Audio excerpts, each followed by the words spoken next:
शुक्लाम्बरधरं विष्णुं शशिवर्णं चतुर्भुजं प्रसन्नवदनं ध्याये सर्वविघ्नोपशान्तिः। కార్తీక పురాణం 16వ అధ్యాయం స్తంభదీప ప్రశంస.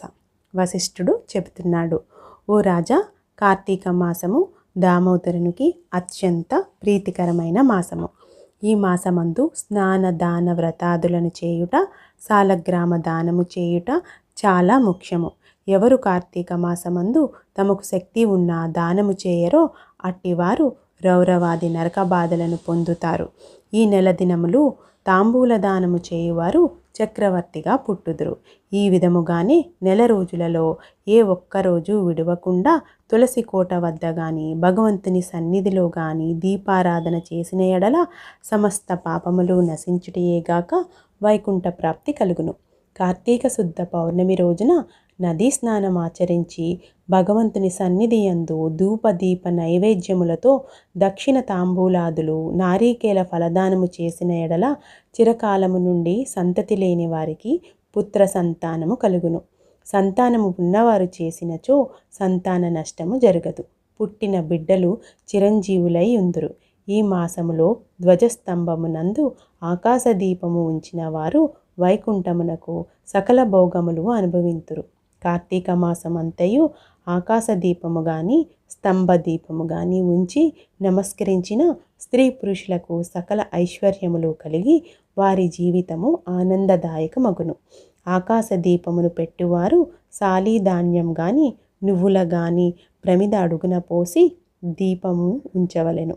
దీపము పెట్టడానికి శక్తి ఉండి కూడా దీపమును పెట్టని వారును లేక దీపము పెట్టువారిని అపహాస్యం చేయువారు చుంచు జన్మమెత్తుదురు. ఇందులోకొక కథ కలదు, చెప్పెదను వినుము. దీపస్తంభము విప్రుడగుట. ఋషులలో అగ్రగణ్యుడగు పేరొందిన మతంగ మహాముని ఒకచోట ఆశ్రమాన్ని ఏర్పరచుకొని దానికి దగ్గరలో ఒక విష్ణు మందిరాన్ని కూడా నిర్మించుకొని నిత్యము పూజలు చేయుచుండెను. కార్తీక మాసములో ఆ ఆశ్రమం చుట్టుప్రక్కల మునులు కూడా వచ్చి పూజలు చేయుచుండిరి. వారు ప్రతిదినము ఆలయ ద్వారాలపై దీపములు వెలిగించి కడుభక్తితో శ్రీహరిని పూజించి వెళ్ళుచుండెడి వారు. ఒకనాడు ఆ మునులలో ఒక వృద్ధుడు తక్కిన మునులను చూచి, ఓ సిద్ధులారా, కార్తీక మాసములో హరిహరాదుల ప్రీతి కొరకు స్తంభ దీపము నుంచినచో వైకుంఠ ప్రాప్తి కలుగుతుందని మనకందరికీ తెలిసిన విషయమే కదా. రేపు కార్తీక శుద్ధ పౌర్ణమి. హరిహరాదుల ప్రీతి కొరకు ఈ ఆలయానికి ఎదురుగా ఒక స్తంభము పాతి దానిపై దీపమును పెట్టుదుము. కావున మనమందరము అడవికి వెళ్ళి నిండుపాటి స్తంభమును తోడ్కొని వత్తుము రండు అని పలుకగా అందరూ పరమానంద భరితులై అడవికి వెళ్ళి చిలువలు పలవలు లేని ఒక చెట్టును మొదలంటా నరికి దానిని తీసుకువచ్చి ఆలయములో స్వామికి ఎదురుగా పాతిరి. దానిపై సాలీధాన్యము నుంచి ఆవు నేతితో నింపిన పాత్రను దానిపై పెట్టి అందు వత్తి వేసి దీపము వెలిగించిరి. పిమ్మట వారందరూ కూర్చుండి పురాణ పఠనము చేయుచుండగా ఫెలఫెలమను శబ్దము వినిపించినది. అటు చూడగా వారు పాతిన స్తంభము ముక్కలైపడి దీపం ఆరిపోయి చెల్లా చెదురైపడి ఉండెను. ఆ దృశ్యము చూచి వారందరూ ఆశ్చర్యముతో నిలబడి ఉండిరి. అంతలో ఆ స్తంభము నుండి ఒక పురుషుడు బయటకు వచ్చెను. వారతనిని చూచి, ఓయి, నీవెవరవు? నీవి స్తంభము నుండి ఎలా వచ్చితివి?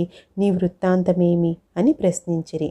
అంతా ఆ పురుషుడు వారందరకు నమస్కరించి, పుణ్యాత్ములారా, నేను క్రిందటి జన్మమందు బ్రాహ్మణుడను, ఒక జమీందారుడను. నా పేరు ధనలోభుడు. నాకు చాలా ఐశ్వర్యము ఉండుటచే మదాంధుడనై న్యాయ విచక్షణలు లేక ప్రవర్తించితిని. దుర్బుద్ధుల పడుడు చేత వేదములు చదువక శ్రీహరిని పూజింపక దాన ధర్మములు చేయక మెలగితిని. నేను నా పరివారముతో కూర్చుండి ఉన్న సమయమున విప్రుడైన నన్ను ఆశ్రయించి అతనిచే నా కాళ్ళు కడిగించి ఆ నీళ్లు నెత్తి మీద వేసుకోమని చెప్పి నానా దుర్భాషలాడి పంపుతుండేవాడెను. నేను ఉన్నత ఆసనంపై కూర్చుండి అతిథులను నేలపై కూర్చుండమని చెప్పేవాడను. స్త్రీలను పసిపిల్లలను హీనముగా చూచుచుండేవాడిని. అందరూ నా చేష్టలకు భయపడువారే కానీ నన్నెవరూ మందలింపలేకపోయేవారు. నేను చేయు పాపకార్యములకు హద్దు లేకుండా ఉండేది. దాన ధర్మములు ఎట్టివో నాకు తెలియవు. ఇంత దుర్మార్గుడనై పాపినై అవసాన దశలో చనిపోయి ఘోర నరకములు అనుభవించి 1,00,000 జన్మలయందు కుక్కనై 10,000 జన్మలు కాకినై 5,000 జన్మలు తొండనై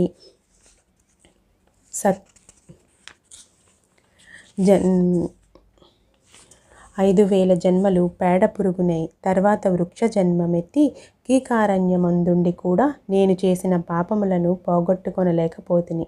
ఇన్నాళ్లకు మీ దయ వలన స్తంభముగానున్న నేను నరరూపమెత్తి జన్మాంతర జ్ఞాననైతిని.